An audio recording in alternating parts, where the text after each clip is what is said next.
Aujourd'hui, on va un peu parler des Gabonais et du Gabon. Et on va parler un peu des trois choses essentielles qui empêchent les Gabonais de pouvoir bien s'émouvoir, notamment dans la diaspora ou au niveau du pays en fait. Dans cette vidéo, on en parle sans filtre.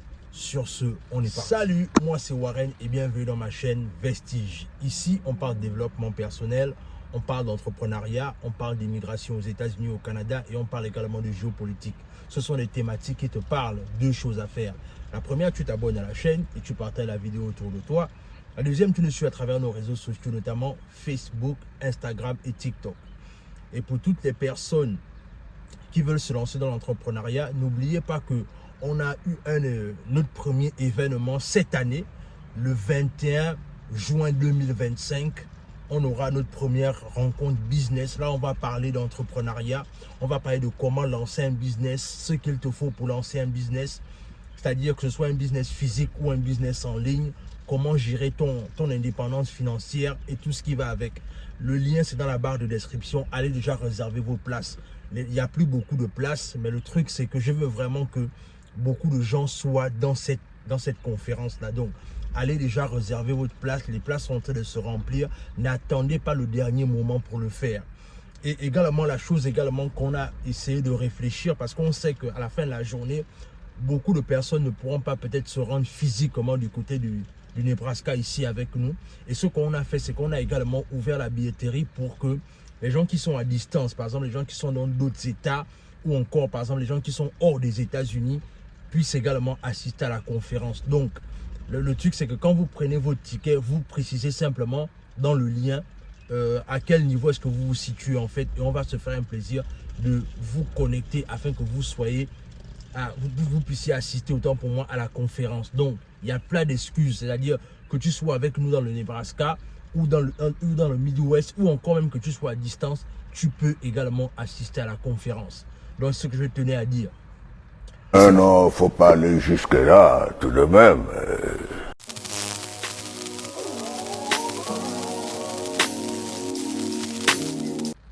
Comme je disais, aujourd'hui, on va parler de trois choses essentielles qui empêchent aux Gabonais de pouvoir s'émouvoir. Parce que vous savez, la vérité, c'est que le peuple gabonais, c'est un peuple, non seulement on n'est pas d'abord nombreux, on n'est pas nombreux, on est autour de 2 millions, 2 millions 5, quelque chose autour de là. Et non seulement on est un petit peuple, et on a un pays qui a de forts potentiels. C'est-à-dire que le Gabon, c'est un pays que si on décide de travailler le Gabon au niveau là où ça devrait être, je pense que la population gabonaise, chacun d'entre nous devait se retrouver. En fait, on devait se retrouver un peu comme à l'époque de la Libye à l'époque. Là où chaque personne a son toit, a son logement, a un travail. En tout cas, on peut être même comme les gens des Émirats Arabes Unis. Mais le problème, c'est que la gestion nous a beaucoup retardé. Et non seulement la gestion nous a beaucoup retardé, notamment avec la gestion catastrophique des bongos, c'est-à-dire d'abord le père et ensuite le fils. Mais il y a aussi des choses qui sont là, qui gangrènent beaucoup le peuple gabonais et qui l'empêchent véritablement de s'émouvoir, malheureusement. Et ce qui se passe, c'est que ce sont trois choses essentielles qui sont subtiles, mais qui ont des dégâts désastreux au niveau du peuple gabonais, en fait. Et ces trois choses, il y a la haine, il y a la division et il y a la jalousie. Et en vérité, il y a quelqu'un qui a vraiment développé ces trois notions-là avec maestria, que je vous invite simplement à regarder et on se retrouve juste après. Les Gabonais ne comprennent pas ceci. Vous voyez, M. Bakabenima, c'est simple. Si vous allez aujourd'hui faire une petite activité économique dans votre village, ce sont les gens de Midi qui vont être les premiers à vous combattre. Mais si un Burkinabé vient dans votre village ouvrir une boutique, tout le monde va lui ouvrir les bras. Le Gabonais n'aime pas son frère. Donc les envoûtements qui ont été faits avaient trois buts. La haine, la division et le tribalisme. Donc il faut que le Gabonais comprenne qu'un Gabonais comme soi n'est pas ton problème. Quand vous, Tota Bakabenima, vous créez une petite activité, vous déposez vos papiers pour qu'on puisse vous les légaliser ou qu'on puisse vous officialiser un certain nombre de choses, c'est les Gabonais qui bloquent vos dossiers. Vous allez dans n'importe quel bureau aujourd'hui, un Gabonais qui se lève, qui se bat quelque part pour faire sa petite activité, pour nourrir sa famille, pour se débrouiller, c'est les Gabonais qui sont les premiers à le combattre, à le bloquer, à le dénigrer. Je n'ai pas souvent vu les Gabonais dans ce pays dénigrer les Maliens, les Libanais, les Burkinabés qui sont des hommes d'affaires prospères, non. Mais dès qu'un Gabonais essaie de construire une maison, le Gabonais est toujours là en train de dénigrer son frère. Vous livrez 10 bâtiments propres, neufs, le Gabonais ne dit rien. Mais dès qu'il y a une contrefaçon, une erreur sur le 11e bâtiment, c'est là que le Gabonais fait le bruit à son frère. Donc c'est nous-mêmes qui avons nourri tous ces égrégores, ces fétiches qui ont été plantés. C'est nous-mêmes Gabonais. Les autres sont venus pour nous envoûter à cause de la richesse que nous avons. Mais nous-mêmes Gabonais, nous avons nourri ces égrégores. Nous ne voulons pas changer de voie. Le Gabonais n'aime pas voir son frère réussir. Quand un Gabonais réussit, c'est toujours un autre Gabonais qui conspire pour venir lui faire des blocages. Les agents de la mairie de Libreville, vous n'allez jamais les voir aller torturer les Libanais, les Marocains, les Sénégalais, commerçants. Non, ils torturent que les Gabonais. Les agents de l'administration des douanes, des impôts, etc., vous n'allez jamais les voir infliger des amendes aux Libanais, aux Marocains, aux Sénégalais, aux Français. Non, ils les infligent qu'aux Gabonais. Vous croyez que quand quelqu'un est dans une école, il est professeur de lycée et collège, il décide de coucher avec les jeunes filles, est-ce que c'est le président de la République qui lui demande de faire ça? Quand quelqu'un va à l'hôpital, il refuse de soigner un Gabonais comme lui parce qu'il n'y a pas 5 000, parce qu'on n'a pas payé la consultation. C'est le président de la République qui doit aussi venir faire ça. À un moment, il faut que les Gabonais comprennent que, oui, le conglomérat international a planté des fétiches chez nous pour nous diviser, pour qu'il y ait la haine, pour qu'il y ait le tribalisme, c'est vrai. Mais à un moment, nous devons faire l'effort d'inverser la courbe. Comme vous avez pu bien le constater, ce frère, en fait, je n'aurais pas dit mieux, en fait. Ce que ce frère a pu développer dans cette vidéo-là nous a clairement fait comprendre à quel niveau est-ce que les Gabonais se trouvent et quel est leur mindset, quel est leur état d'esprit et ce qui est véritablement notre problème. Et ce frère-là a bien fait de rappeler que, en vérité, nous les Gabonais, notre problème c'est qu'on fait le nous contre nous. On fait le nous contre nous en fait. C'est-à-dire que, et je vais vous raconter une petite histoire qui m'a quand même choqué récemment. Là, c'est une histoire que j'ai vécue récemment dans notre communauté qui m'a choqué. Alors ce qui va se passer c'est que on a organisé on a organisé une rencontre récemment là qui s'est pour ma part en tout cas ça s'est bien passé. Mais malheureusement, les feedbacks qu'on a reçus de cet événement-là, c'était juste, en fait, tu te poses la question de savoir que... Mais les gens qui sont... J'ai envie de dire quoi? C'est-à-dire que les gens qui sont là depuis, qui n'avaient jamais rien organisé, ce sont ces personnes-là même, en fait, qui vont se prévouloir en disant que oui, voilà...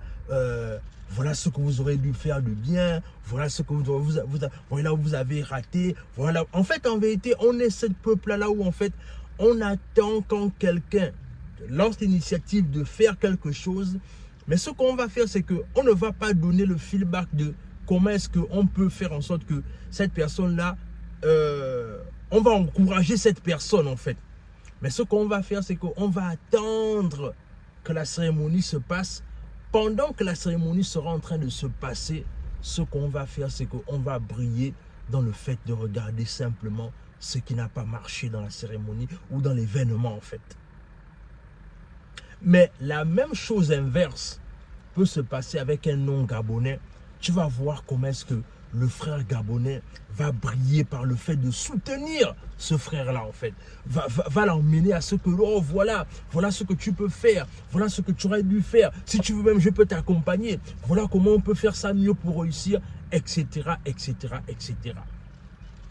C'est-à-dire que, mais quand c'est ton frère gabonais qui essaie de faire ce que... C'est-à-dire qui essaie de prendre cette initiative-là, de pouvoir lancer quelque chose, on va simplement trouver les excuses afin de rappeler combien de fois ce que tu as lancé était médiocre et que vraiment ça a échoué. Si c'était d'autres communautés, ils auraient pu réussir cela. Et c'est là où tu comprends que le chemin est encore long. Mais en vérité, vous savez, j'ai discuté il n'y a pas longtemps avec un ami d'enfance. On est en train de discuter d'un sujet qui nous a quand même fait rigoler à la fin. Et je pense que peut-être on va parler de ça dans la prochaine vidéo. C'est-à-dire que en fait, on a été programmé pour apprendre à pour apprendre à avoir la haine entre nous, en fait. On a été vraiment programmé pour avoir la haine entre nous, l'animosité entre nous. Et en vérité, ce problème-là n'est pas seulement physique, en fait. Ce problème-là trouve d'abord son ascendance dans le côté spirituel. La preuve, c'est que regardez comment les Gabonais, nous, on est prêt à accueillir les étrangers quand ils viennent chez nous. On est prêt à faire le lit aux étrangers quand les étrangers arrivent chez nous. Mais quand c'est un frère, un Gabonais qui rentre chez lui, c'est compliqué, man. C'est compliqué.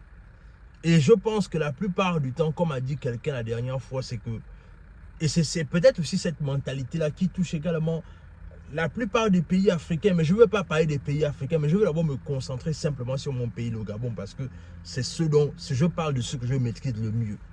C'est que ce qui nous tue, c'est que on est habitué à faire le nous contre nous, en fait. On ne sait pas s'épauler, on ne sait pas se soutenir, on ne sait pas consommer ce que son frère a produit, en fait.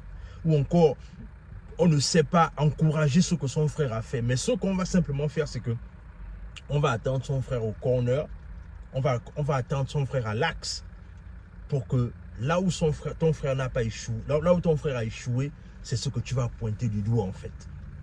Et moi, je pense qu'à un moment donné, il faut apprendre un temps soit peu, peut-être aussi, à faire preuve de reconnaissance par rapport à les initiatives que les gens lancent. Je vous prends un exemple simple. C'est-à-dire que moi, je suis arrivé il n'y a pas longtemps. Mais avec la détermination que j'ai et le fait que j'ai vraiment envie de faire des choses, que j'ai vraiment envie d'aller à un certain niveau, mais je ne me donne pas de limite. J'aurais pu simplement regarder le fait que je n'ai pas X, je n'ai pas Y, je n'ai pas ceci, je n'ai pas cela. Mais quelqu'un qui a une pensée limitante va dire que mais oui, c'est vrai, je ne peux pas faire ceci, je ne suis pas légitime à parler de cela, je ne suis pas ceci. Mais à la fin de la journée, ceux qui sont légitimes, pourquoi ils ne parlent pas de ça? Mais en fait, ce qui va se passer, c'est que ceux qui estiment qu'ils seront peut-être légitimes de parler de ça vont attendre qu'on fasse notre événement et qu'il y a des limites, là ils vont venir pour parler. Et en vérité, on ne peut pas empêcher les gens de parler. Parce qu'en vérité, il y a ceux qui font l'histoire et il y a ceux qui racontent l'histoire. En vérité, tu veux être de quelle partie? Est-ce que tu veux faire partir des personnes qui racontent l'histoire ou est-ce que tu veux faire partir de ceux qui racontent l'histoire? Dans tous les cas, c'est à toi de choisir ton camp et dis-moi ce que cette vidéo t'inspire dans les commentaires. Et surtout, n'oubliez pas de prendre vos places pour le 21 juin 2025 à la conférence de African Business Meetup. Sur ce, on est ensemble.